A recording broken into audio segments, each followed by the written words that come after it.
All right, there we go. I hope everybody had a good day today.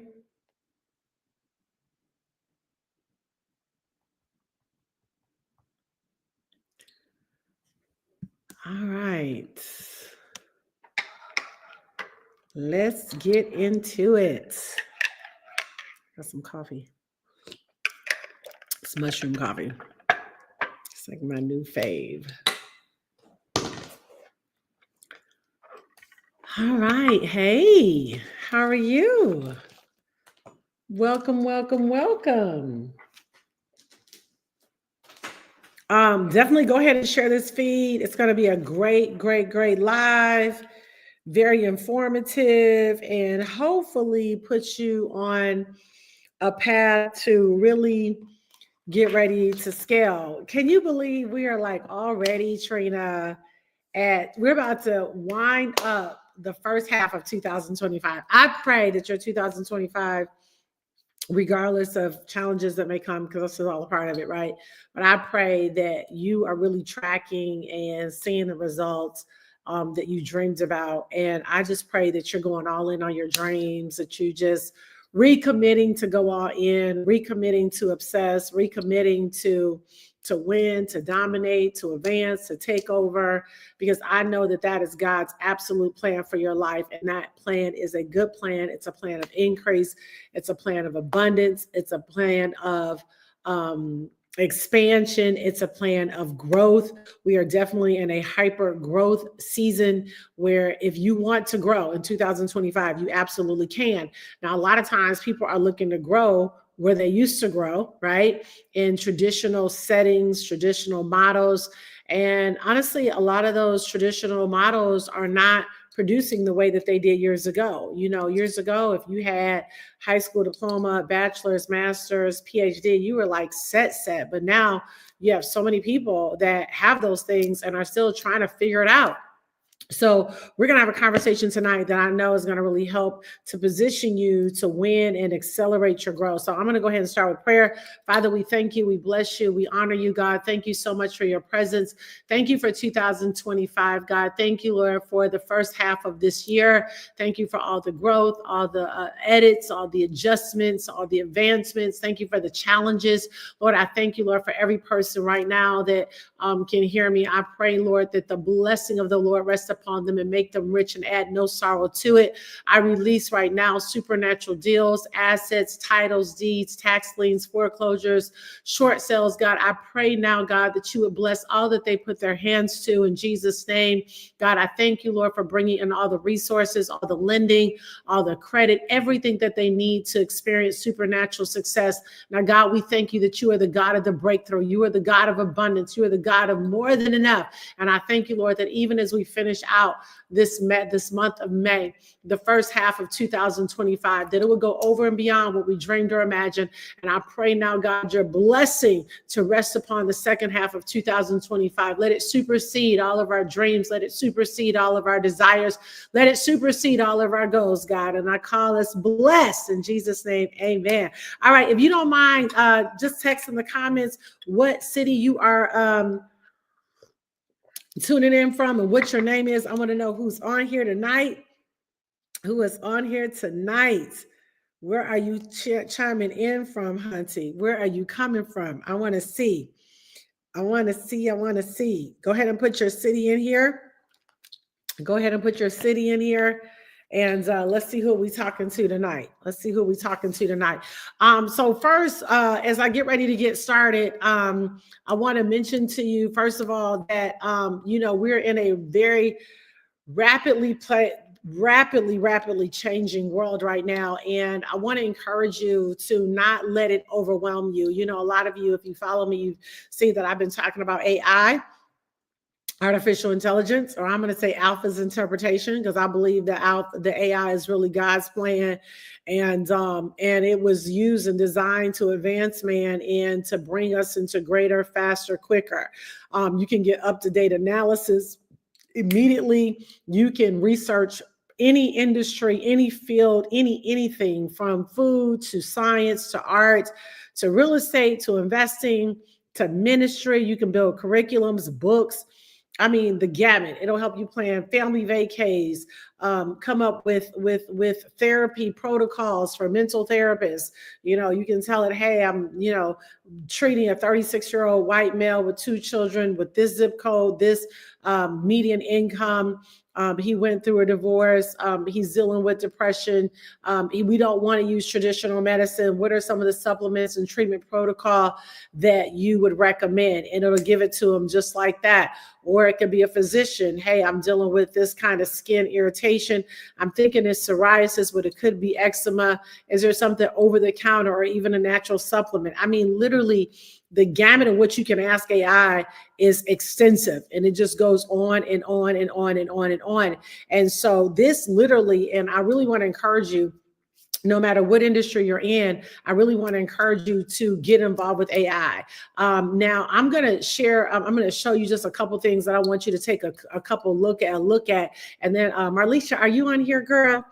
I'm going to have my property manager on here, and we're going to talk a little bit about real estate. But even before we do that, I do want to show you just some of the ways that you can use AI, I think, very, very, very, very, very effectively. Okay, she said she was having some issues. Okay.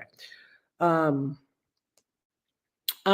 what I'm going to do is share with you. Let me see if this will let me share with you. I'm going to just share with you some things that I've been using AI to do with ChatGPT, even where real estate is concerned. So first of all, when you start talking about looking at a property, looking at, you know, okay, yeah, here we go. When you start saying, okay, I'm going to use AI to, which you should be using AI, by the way, to look at property, FYI. You definitely should. I mean, you should do your own deal analysis, right? So when you're looking for properties, one of the first things you want to do is I tell people, don't just look at where you are going to be investing or where you live. You want to invest where the price point makes sense. You want to invest where you're going to be able to make the most return on your money. You want to be able to invest in areas where there's economic revitalization. Now, let me just say this. If you're living in the outskirts of Virginia and there's economic revitalization going on there, you know, and you feel like you can get a good price for everything, well, then go ahead and do it. But if you're, you know, in Virginia and the prices are high and it's not going to make sense. So when you look at investing, you don't want to just look at where you live. You want to look at where's there economic revitalization and where's there an opportunity for me to be able to make money. You know what I mean? Where am I going to be able to, you know, get a return, you know, and that is the part that's really important. Okay, she's texting me now. Click on it. All right. All right, cool. So you want to look at, you want to look at the numbers. That's really what you want to pay attention to is the numbers.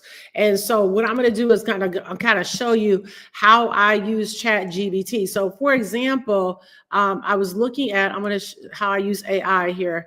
Let's see, let me share the link so you guys can see what I see. Share screen. All right, here we go. Allow. All right, bet. Here we go. All right, so right here, what I did, this is a particular property that I'm buying on the street. So I said, what kind of economic revitalization is happening there? And it says, yes, there's significant economic revitalization occurring in the area surrounding that street in Detroit. This location lies within the Fitzgerald neighborhood, which has been a focal point for the city's revitalization offer. Plans. The Fitzgerald Revitalization Project, part of the city's broader strategic neighborhood fund initiative, aims to transform the neighborhood through various developments. Key components include rehabilitation of 115 vacant homes, conversion of nearly 200 vacant lots. Okay, so now that's letting me know as a real estate investor, like, wait a minute now, if there are vacant lots there, that's something I really want to pay attention to, because that's an opportunity for you to build. So when you're looking at buying property, you don't want to just look at the property, but you also want to look and see actually what's happening around that neighborhood. And you do want to know what the vacant lots are, because not only would you be possibly interested in buying the vacant homes around there, but you also would be interested in buying the vacant lots. And I really like this because it's telling me right here that they've got 115 vacant homes and then 200 vacant lots. And then it goes on to say into productive landscapes. And that's what you want to look at, productive landscapes. I want everybody to put that in the comment right now, productive landscapes. When you're looking at investing in real estate, you want to look for productive landscapes. Go ahead and put that in the comment right now. Productive landscapes. You want to look at vacant, how many vacant lots there are. Sometimes people, shy away from vacant lots. So I'm like, no, don't shy away from vacant lots, because that's where you're going to end up making a lot of the money right there. Is you can turn around and buy those, buy those vacant lots and actually build them up. So that's actually a really, really good thing. Okay, and I'm going on to read here where it says one notable developer near there, which is another apartment complex, Sawyer Art Apartments, has 10.8 million mixed use project located right in that area. It's telling me that. So it's giving me another apartment, a vision for another company of what they did and what they spent, and it's mixed use. So that means they probably got retail and also residential. This development will feature 38 affordable residential units and commercial spaces aimed at supporting local entrepreneurs. The project is expected to create approximately 100 construction jobs and 25 permanent jobs, contributing to the local community. All right, so all these things I was able to find on AI. Then I turned around and I asked my AI agent, I said, what high schools are in need of additional funding to educate the students? And so it told me all of the high schools there. It gives me the demographics, what their median SAT scores are, potential areas for improvement, academic programs, extracurricular activities, student support services, infrastructure and resources. All these things are shared there. Community involvement. It tells me all these things right here just from me simply asking the question. Then I went on and I wanted to ask ChatGPT. I said, Section 8, what comparing tenant types. So I asked the question, what would I make more money off of on the west side of Detroit? Would it be Section 8, VA, or cash tenants? And how much could I make? They did a great job at coming back and telling me all of the stats on it, how much I can make with the 3-bedroom unit is $2,050 with Section 8. It gives me the pros and the cons. So you want to, have all these things when you're looking at, determining if I'm going to, I see you, Marlisha. Hey, girl.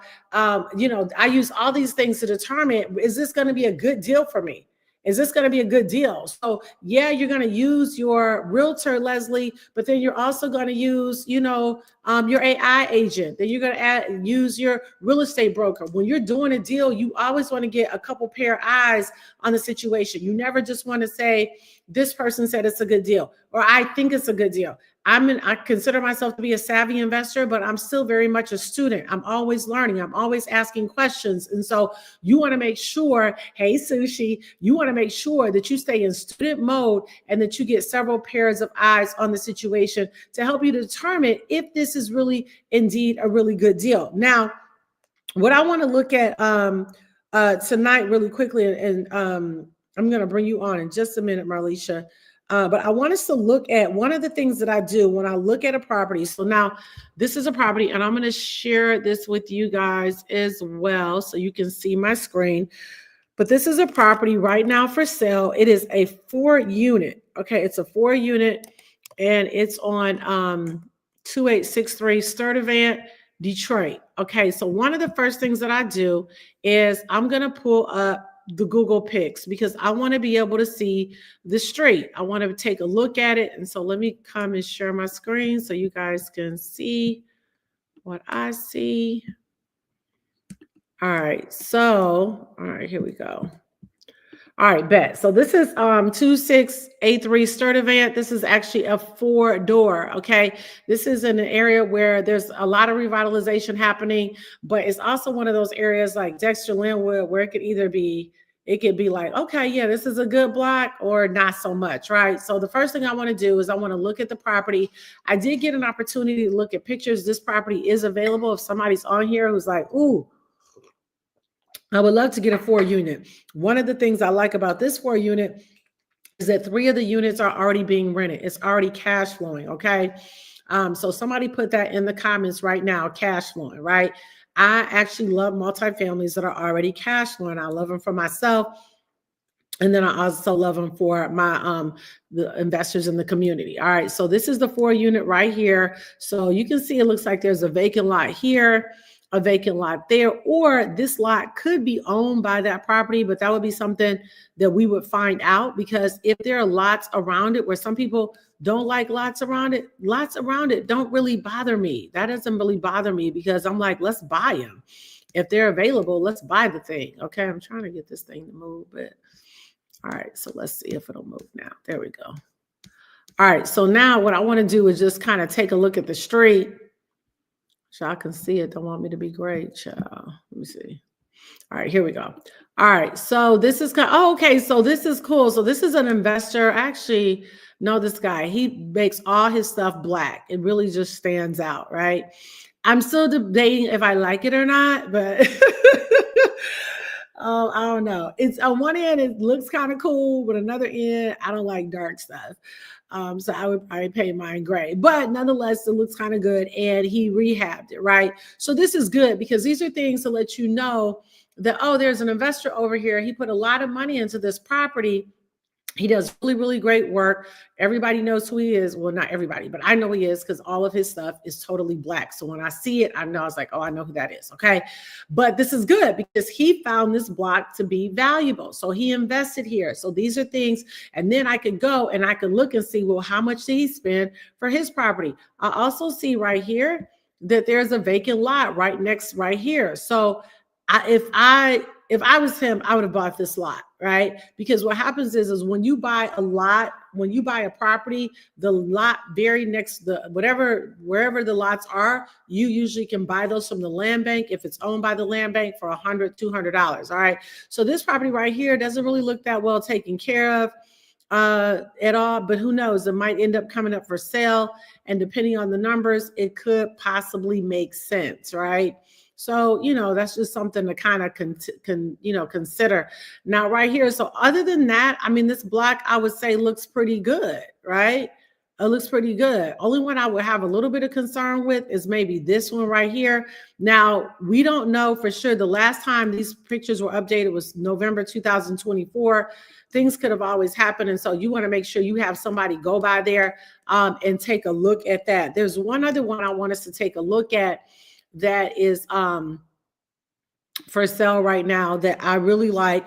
The numbers on it are great. This is actually another 4-unit, and this one is on Clements. This one is available as well to purchase. So if somebody sees this and they're ready to grab a good 4-family, I actually like this one too, because again, this bad boy is already being rented. So this is a nice one. They actually took care of it. I want to see if we can find some pictures on that too, but look at this. This block looks pretty well taken care of. I like the fact that the grass is cut. That means that the landlords in that area. I also see as other multifamilies in that area. So that means that those investors care. All these right here look like 4 families right here. All these look like 4 families, and they all look like they're pretty well taken care of. This guy, I think, is right at about, how much is this guy? This guy is $280. Right? But it's been fully rehabbed, which is nice. And so it's not a lot of work for you to have to do. You can go in there and start making money pretty much right away, which is cool. Okay. And that's, again, every investor is different. Like I have one girlfriend that's an investor, and she likes to rehab all of her stuff. She doesn't want to buy it already cash flowing. So as an investor, you'll kind of get your investor identity to find out what kind of works for you and what doesn't. And you'll kind of find out, oh, I like it like that, or I don't like it like that. I definitely like mine already renovated, period, end of the story. And cash flowing. That's like my favorite. All right. So this is what this property looks like. So again, you can already see it's rehab. I mean, these cabinets could be updated, but you could easily go in here and paint these boys, black or white, throw a nice knobs on them, Eventually, like, see how this almost kind of like that popcorn look, I would drywall that. I like smooth walls, but that's nothing you got to do right away. You know what I'm saying? This is just like, the main thing is it looks like it's pretty clean. You probably could get a housekeeper in there, clean it up, and throw a tenant in there. And then you can do those kind of updates as money is coming in. Then you can say, hey, those are, you know, these are some of the updates that I want to do. Right. But that stuff is nothing that has to be done right away. You probably could start, I would say you could start cash flowing that pretty much right away. Okay. All right. I'm gonna go ahead and bring Marlisha on. Hey girly, how you doing? Hey, I'm good. How are you? I'm good. I'm good. Okay. So, oh, y'all didn't see my screen? Lord, I'm sorry. No, we didn't see that last house. Oh Lord. Oh, y'all didn't even see. Okay, let me show them this last house, y'all. Okay. Okay, all right. So here we go. Let me see.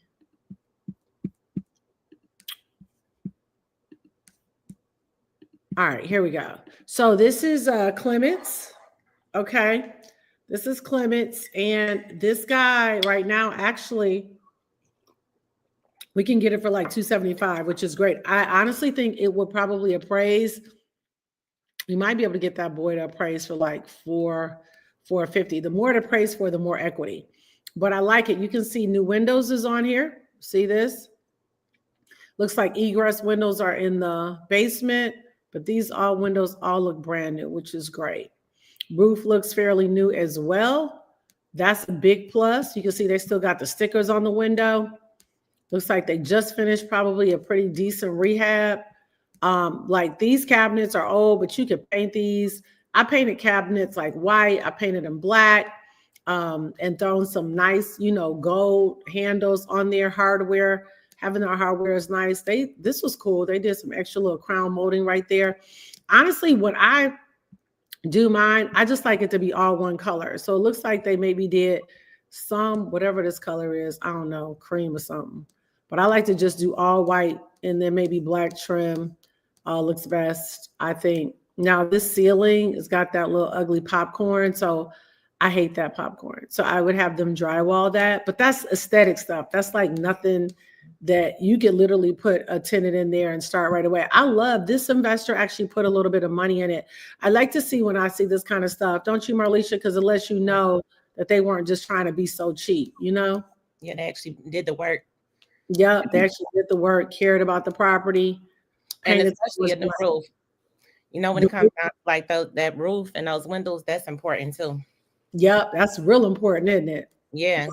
Because I've seen a lot that had like good rehab inside where it was all pretty, but the roof was bad. Yep, that's good. So you guys, so I hope that kind of helps to just give you an idea of kind of what some of the possibilities are. Both of those 4 families are available right now.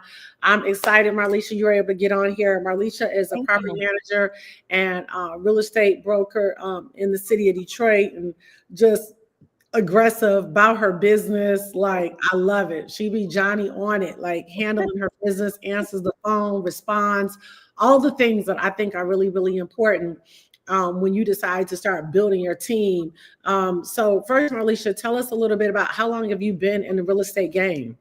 Oh gosh, I've been in the real estate game from mortgages to title work since 2012. So I know what it takes as far as qualifying for a mortgage, looking at that title work to make certain that it's a clear title, there's no liens on title. And then I took full flight with real estate in 2020. So I became full-time as an agent in 2020 and got my niche in the market working with investors. So that's what taught me as far as about the cap. Oh, we lost you.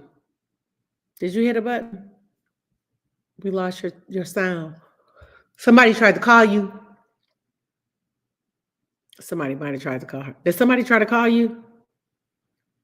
You there we go. Okay. Yep. There's somebody, I had a text message that came through.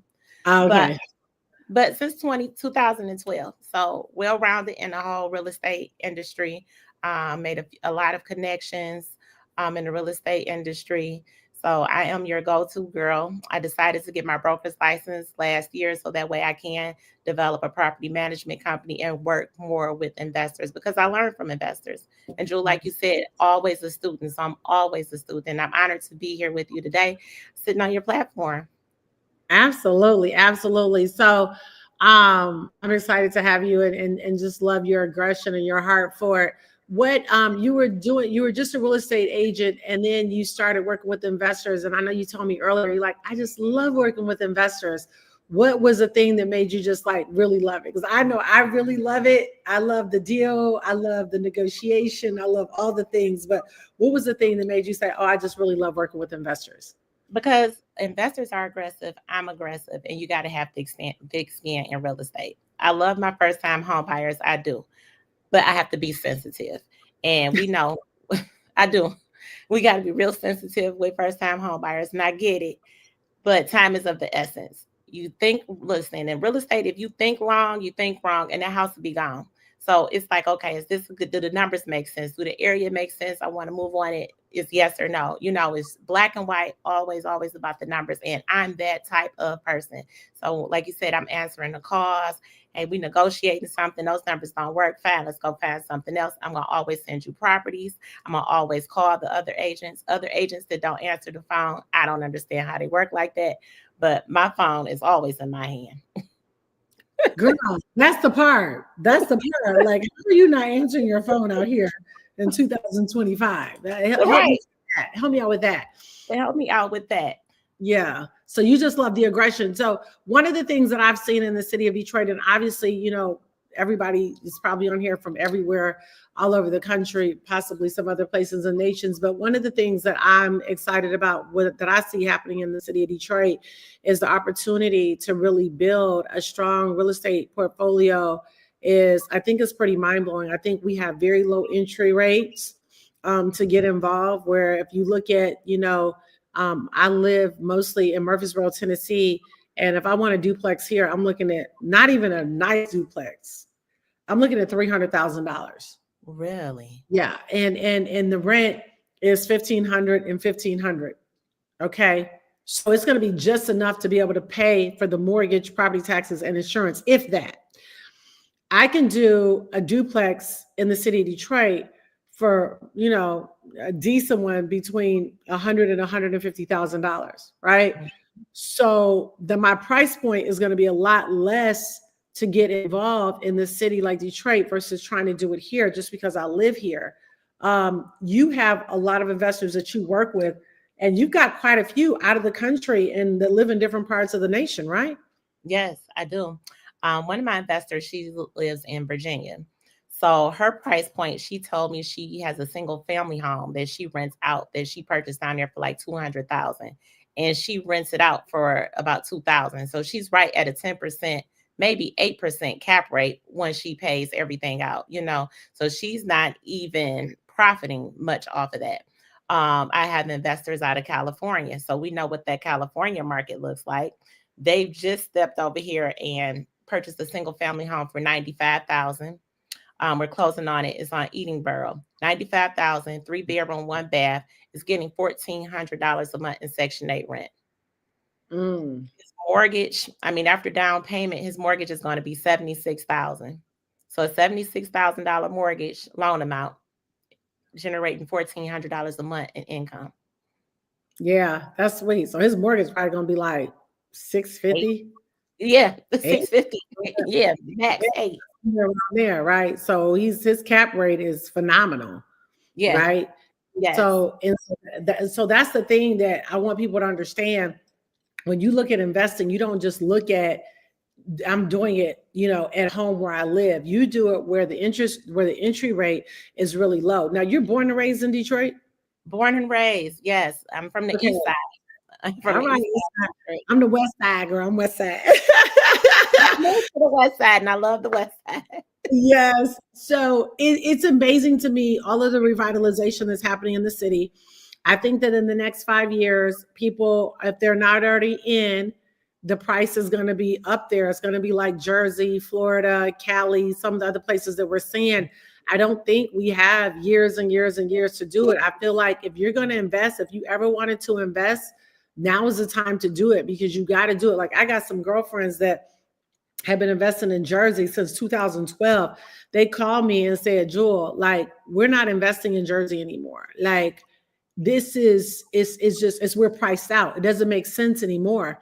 So now, where is she at right now? She's in the city of Detroit, because she's like, this is where it makes sense for us to be able to start investing right here, because the other places just don't make sense. So you got to look at the numbers, and make sure you pay attention to that. One of the things that I like working with you is, as we're getting ready to close on this multifamily, you went over there, you met with the contractors, talk about property management. Because one of the things that I tell investors is, don't try to manage your property and buy your property. Get your property. You want to get good at what you're really good at. I'm really good at identifying deals, negotiating deals, making sure it is a deal. Yeah. Okay. And then after that, letting somebody like your company come in and help to get it stabilized and get it rented out, and, all those things. So talk about why it's so important to have good property management, and not try to invest and manage the property at the same time. I think that's a big mistake that a lot of investors make. It is. It is. I have one that is trying to manage his property and use me as his property manager. Okay. So when things occur, he'll call me and say, oh, I've called this company out. If the tenant was late on a rent, I talked to the tenant. So I said, well, if that's the case, then why do you have me? Right. I said, because what happens, you call the tenant, she's late on the work. So now anything that I say, when I send out a notice, she's ignoring me. She's going to call you with a sob story. Then you're calling me because your mortgage payment is due and she still hasn't paid. So, and then now you call this company that I don't know, I wouldn't recommend. Now they came out, took your money and gone, and the house isn't clean. So it's a really big conflict. It's a headache. It's a lot of time consuming. It takes away from me and my professional aspect.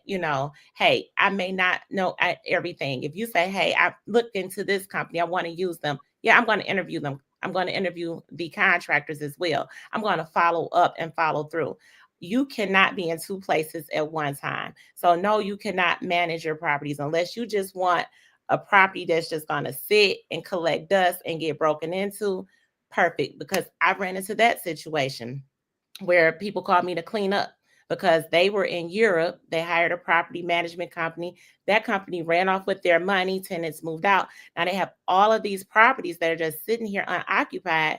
And then they called me like, hey, well, can you just hurry up and get it rented out? And I'm like, no, it's a long list of repairs we have to do. I have to call the city out to get this inspected. Well, can you just put people in there? And no, we have to make sure it's a stable home for a family. So again, like you said earlier, Jules, is that sometimes you like yours already renovated, already cash flowing. That's perfect for someone that's not living in the state, because it is hard to manage a rehab from another state. It's hard doing it when you live here. So just imagine you're 1,000 miles away, sleeping at night, and next thing you know, you get a phone call from someone saying, hey, they broke in, they stole your windows. Your windows are missing. The copper's gone. Things like that happen. So you have the right game plan where you have something that's already generating income. You come in generating that income. Hiring a property manager takes that ease and that relaxation. You can enjoy your weekend, Jules, because guess what? Tenants aren't going to call you. They're going to call me, okay? The AC went out. Oh, gosh, the furnace not working, okay? So the tenants are going to call me. I'm going to get my crew over there. We're going to get it handled. The only thing you're going to see is a maintenance request that's going to come in through the system. Monday morning, we'll talk about it. We'll review it. You'll approve it. You'll reject it and move on with your workflow, because that's how you make your money, is by identifying the deals, making sure it's a deal, and growing your portfolio. Yeah, no, 1,000%, 1,000%. And so that's, that's really my thing that I want everybody on here that's thinking about investing is go ahead and put the money in for a property manager. It's 10%. It's worth it to do it. You can sleep at night, like she said, and she can handle all the things, because I don't want people taking my heart, kindness as a weakness, them calling me with their issues. I don't even want them to know I own the property. When I do show up at one of my properties, I act like I'm a part of property management. Hey, how you doing? I'm here with, Looking around. I don't even want them to know that I even own the property. And so, I do that for various reasons, but I recommend that owners don't let tenants know that they own it. I just think it's smart. I think it's safe. I just think it's good, especially as you start to really grow that portfolio. Okay, Leslie asked, what's the ideal cap rate? I would say nothing under 8%. Ideally 10 to 25% is where you want to be. Because you think if you get a traditional annuity is 7 to 8%. So if you get a cap rate of 10%, 15, 17, 18, 20, you laying it up. You laying it up, and you're not going to take a whole long time to get to profit, which is why, again, it's important that you buy low, because if you buy just enough to pay your note, you're gaining equity, but that's still, I'd rather not do it. I'd rather wait on a deal to where I can get at least 10% minimum cap rate. My sweet spot, I really like to be between 14 and 20 ideally. And it takes sometimes going through several different ones. House sitters are important too, right? Yes. I had to have a house sitter at a property. We were about to close on it. They did an open house. And as soon as they did the open house, somebody came back that next day. So it's probably somebody casing the place out. But fortunately, the only thing they did is they put some graffiti on the wall in the basement, and they broke the latch on the window, but really didn't steal it. They were probably coming back that night to do something. But because we were able to have a house sitter there, he heard somebody at 2:30 and they saw the TV light and went on. So, having that whole community, that team there, I think is vitally important, to have contractors, to have house sitters, to have, certain, different ones for different areas. I got East Side house sitters, I got West Side house sitters. And I mean, same thing with contractors, right? Because all contractors are not created equal. So you got to find out, who's really good with drywall and paint, but then who's really good with electrical. If I need to do electrical on the whole house, it may be a different electrician that I may use just for recessed lights. So talk about, that team, how we've been able to build a really good team to help identify because what Leslie needs may be different from what Sushi needs, right? So kind of knowing who do you need to call for what. Yeah. Oh, you want me to talk about it? Yeah. You can talk. So that's something else, because no contractor is a jack of all trades. So one person can't do everything, I have one contractor, Sam, bless his heart. He wants to convince me he can do everything. You can't do everything because you're not licensed in everything, right?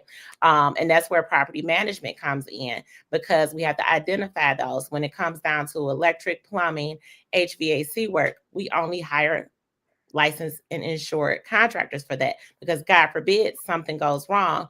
Now we have a danger and a risk to the family in there. Something's happened. So guess what? We're all in court. We're all getting sued at this point, right? So that is something else. The liability is very, very large on that scale when you're dealing with those major repairs.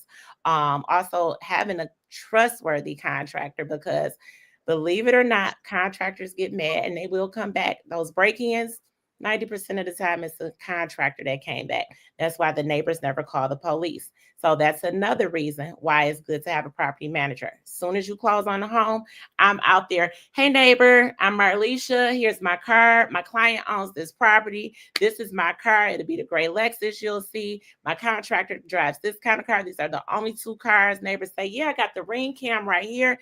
Anything that come up, I'm gonna call and text you. So I do that with the neighbors on each side and across the street as well. So they know, hey, they see me. Hey, Marlisha, they see me once a week. When the house is unoccupied, I'm over there once a week. If you have an unoccupied property, I'm taking out your mechanicals. I'm putting them in the storage unit in the suburb area. I store them in Southfield. So I'll take out those mechanicals, store them in Southfield, $50 a month. Typically, they sit there for about 60 days. And that's throughout the rehab process, getting the property ready and getting the tenant in there. From there, no one else should be in and out their property. Get a T40 bit, putting it in the door, securing the windows with screws. So I secure the property as well. Go by, check the mail once a week, sometimes twice a week, even on Sundays. day or even in the evening. So that way I don't want nobody, oh, she come by every Sunday at 10 o'clock. No, you may see me come by Wednesday at 7 o'clock, sit outside. I'm going to walk straight in the house. You going to think I live there. You might see me and my daughter go in there one day. You may think we live there or we're buying a house. So I do that to all of the properties that I manage as well. Ooh, that's good, girl. Yeah. Because getting familiar with those neighbors and becoming friends with them is very, very, very important. Very important. We had one guy, he was next door, and I think, he probably had a drug issue, but he was a nice guy. Like, he wasn't the kind that would steal from you, but he would look out for you, but you want to keep him good. So I would just pay him to cut the grass until we got a tenant in, and he literally kept that property safe until we got a tenant in there. You know what I mean? So there's so many different things when you're investing in the inner city. Is so different from luxury. I tell people, if you're investing in luxury, that's cool. But one thing I've learned about investing in high-end properties, when there is a recession, it stops. Like, it slows down drastically. People during times of recession don't move up, but they're always moving down. So when you are committed to the inner city, you're probably going to always have a tenant. That's not going to be an issue, right? You will have other issues like what we're talking about, but all those things can be handled.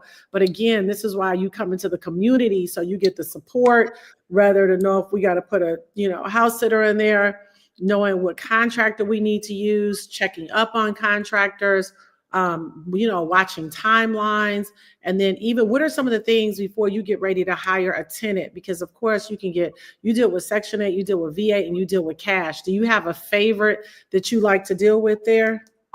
Typically, well, with VA, the only thing with VA is there are typically single people. So you might get a 1-bedroom voucher, $950 to $1,000, right? Section 8, I do like Section 8. I do analyze the vouchers though, Jewel, because right now I have a tenant. Her portion is $639. She's behind 1 month with her portion. Not too far behind, but I feel like $639 is something that's feasible. You have a job, right? Higher portions sometimes are good because you feel like they have an income that they're generating, but sometimes the tenant may not pay their portion.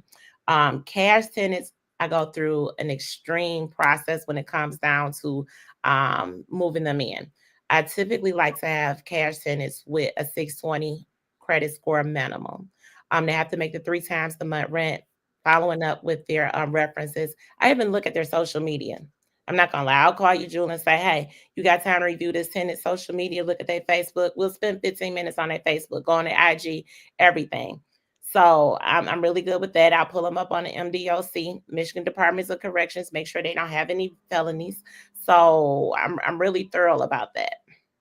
That is clutch. Like, really, if you think about it, that's what a lot of employers are doing. People now, that's what I tell people, like, when you put that on, be careful what you put on Facebook. Everything's not for social media.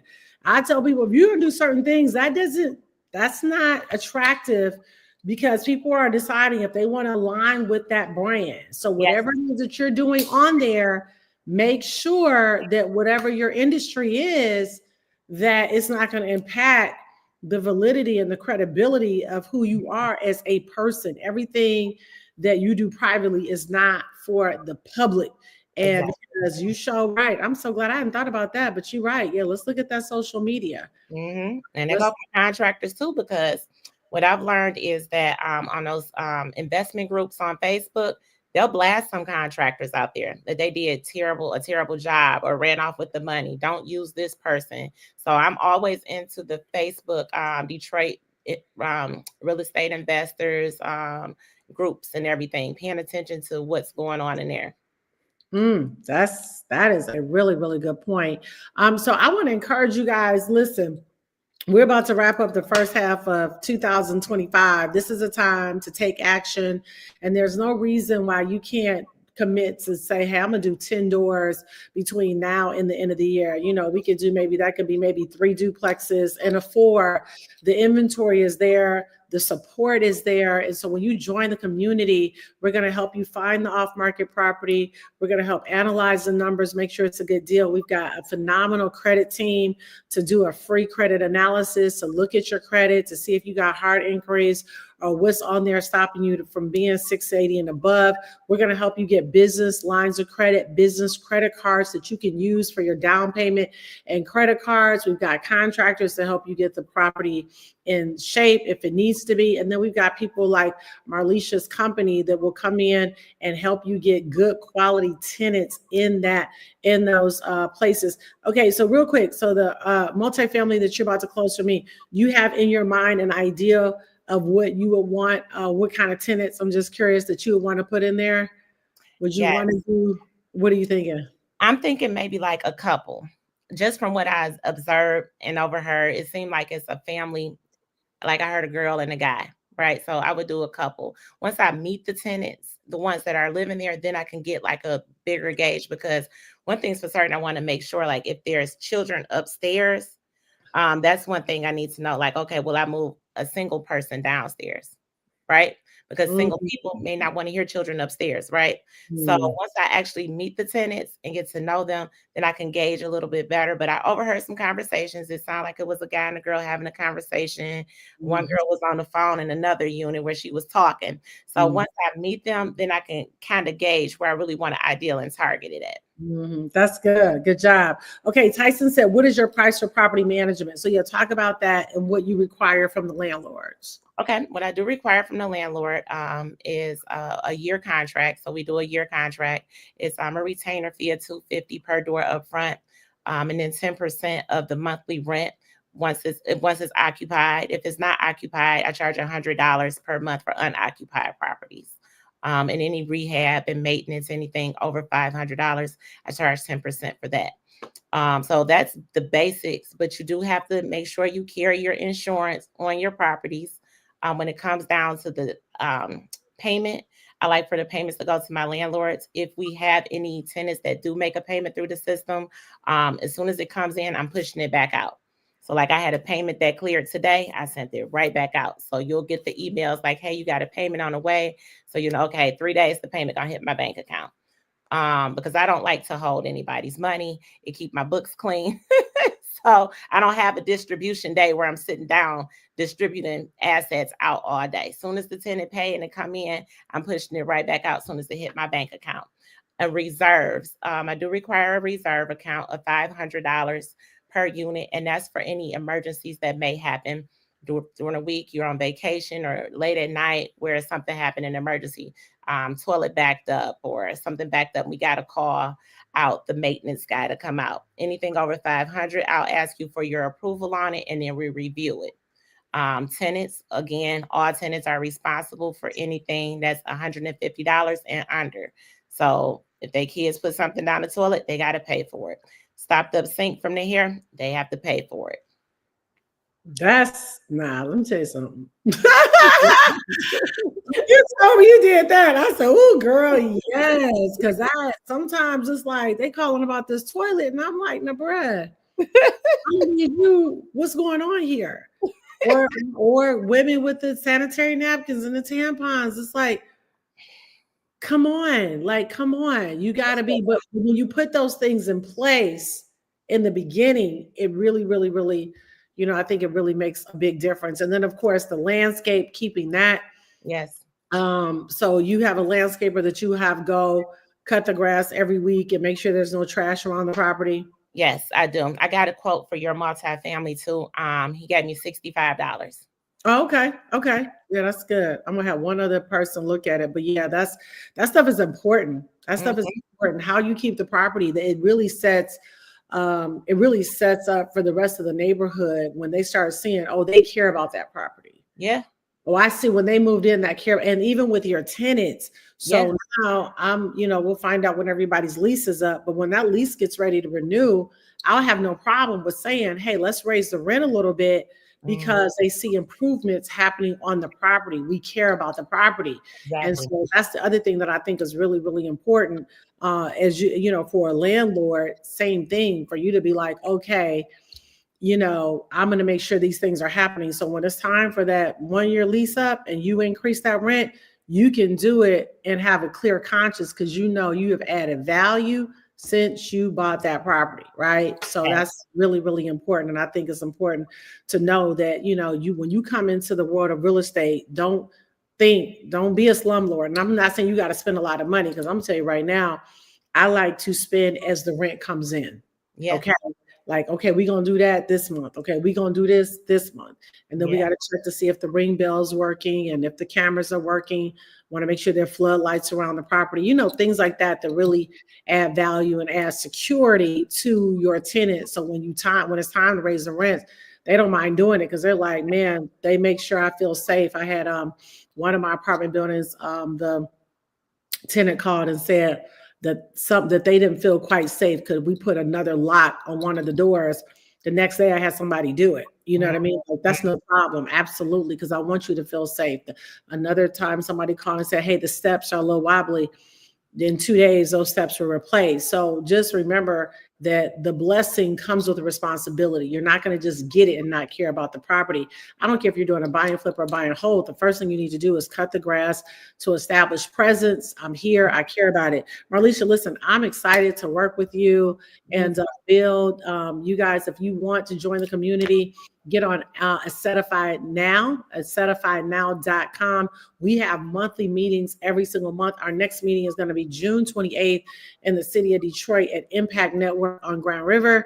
We're going to be interviewing mayoral candidate Ken Solomon Kinlock, who will be talking about affordable housing and real estate. Shatava Lindsay will be there talking about grants, and then Chris Shaw will be there. We'll be talking about the cap rate, and then Marlisha will be in the building too. So it'll be an opportunity for you to come and network and learn. I always tell people, if you're gonna do it, do it. If you're gonna be in real estate, don't think small. Get in real estate and think, hey, I'm about to build an empire. So any last words for investors tonight, Marlisha? Do it. Don't be scared. Don't be scared. Always be willing to learn, and don't be scared. Don't be scared of real estate. Yeah. How many times have you heard investors say, dang, I should have never sold that? Plenty of times. Trust me. Like, I wish I would have sold that house. Listen, I promise you, my client in Virginia, she's not selling nothing. She'll let me know.